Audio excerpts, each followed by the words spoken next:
Om Swastiastu. Kami di sini akan menjelaskan bab 3, yaitu mengelola informasi dalam ceramah. Mengelola informasi dalam ceramah terdiri dari mengenal teks ceramah. Mengenal teks ceramah terdiri dari pengertian teks ceramah, perbedaan ceramah dan teks ceramah, tujuan teks ceramah berisi tujuan umum dan tujuan khusus, dan juga ada contoh teks ceramah.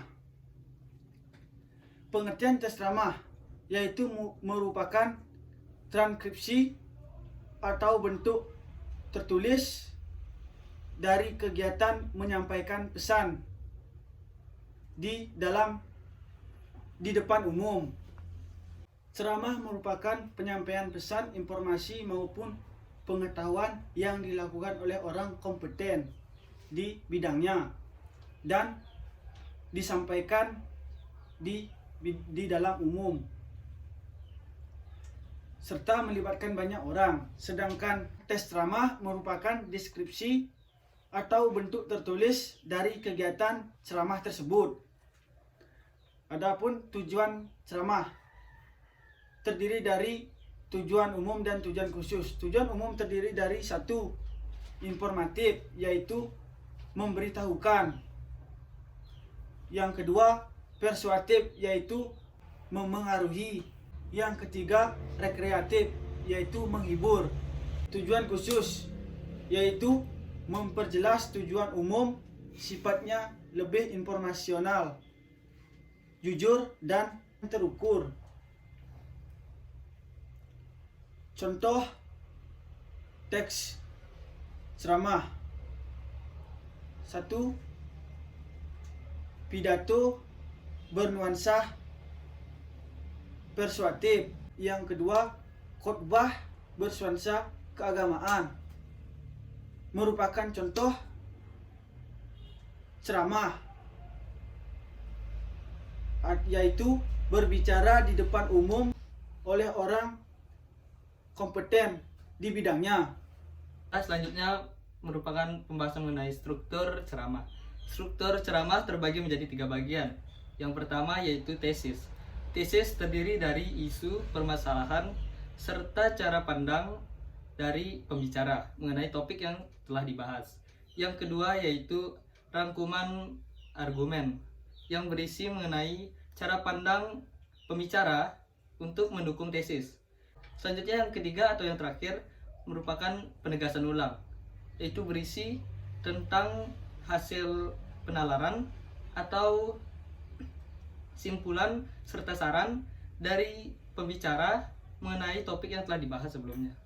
Selanjutnya itu informasi berdasarkan bidang kepentingan dibagi menjadi 4. Yang pertama itu informasi yang menyangkut keselamatan atau kelangsungan hidup pembaca.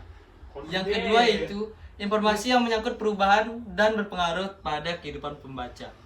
Yang ketiga yaitu informasi tentang cara atau kiat baru dan praktis bagi pembaca untuk meningkatkan kualitas hidupnya.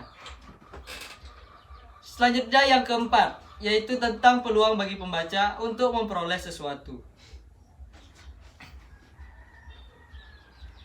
Selanjutnya merupakan beberapa jenis informasi yang biasanya disampaikan dalam ceramah, yaitu sebagai berikut. Yang pertama yaitu informasi berdasarkan fungsi. Informasi berdasarkan fungsi yaitu informasi yang bergantung pada materi dan juga kegunaan informasi.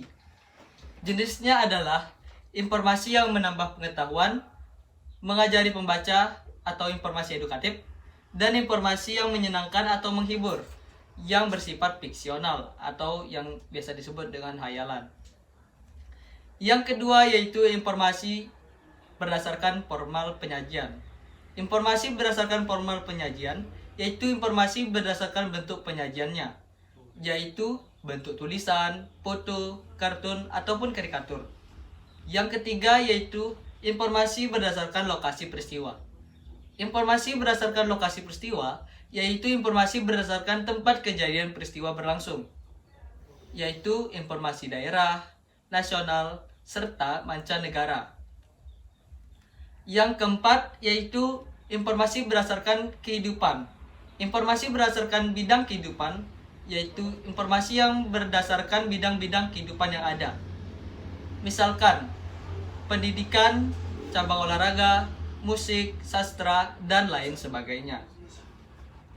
Ketiga yaitu ada aspek kebahasaan dalam teks ceramah. Yang pertama yaitu ada pronomina persona atau kata ganti orang, di mana pada teks ceramah ini terdapat dua jenis pronomina. Yang pertama yaitu kata ganti orang pertama tunggal dan jamak, contohnya aku dan kami.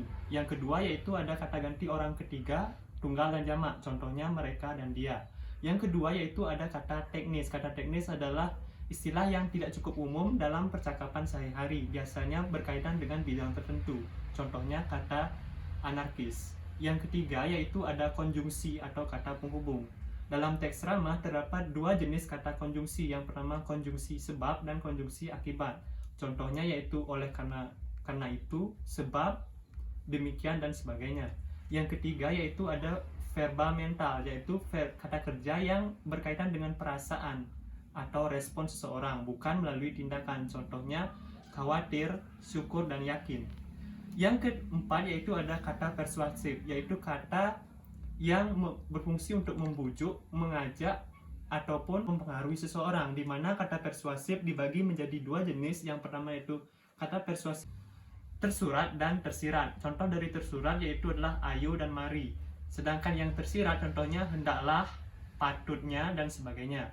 Yang keenam yaitu ada kalimat majemuk bertingkat. Kalimat majemuk bertingkat adalah kalimat yang memiliki dua klausa atau lebih yang tidak sederajat, di mana terdapat beberapa jenis dari kalimat majemuk bertingkat ini. Contohnya yaitu kalimat majemuk yang berhubungan dengan akibat, cara, sangkalan, kenyataan, atributif, dan sebagainya.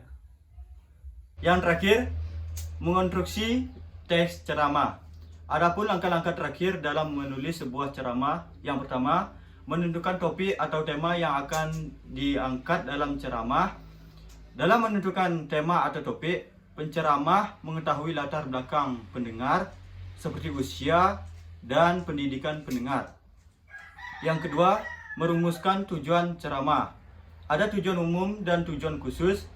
Tujuan umum ceramah dirumuskan dalam tiga jenis, yaitu memberitahukan atau informatif, memengaruhi atau persuasif, dan menghibur atau rekreatif.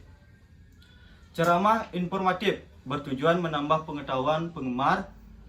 Ceramah persuasif bertujuan memengaruhi dan mengajak pembaca untuk mengikuti. Ceramah rekreatif bertujuan untuk menghibur pembaca. Adapun tujuan khusus merupakan rincian dari tujuan umum yang lebih informasional, lebih jelas lebih jelas dan terukur dalam penyampaiannya. Yang ketiga, membuat kerangka ceramah sesuai dengan data yang ada dan tema yang ditentukan. Dan yang terakhir, keempat, mengembangkan kerangka ceramah menggunakan bahasa yang efektif dan pilihan kata yang tepat. Sekian dari penjelasan kelompok kami. Saya ucapkan Om Santi Santi Santi.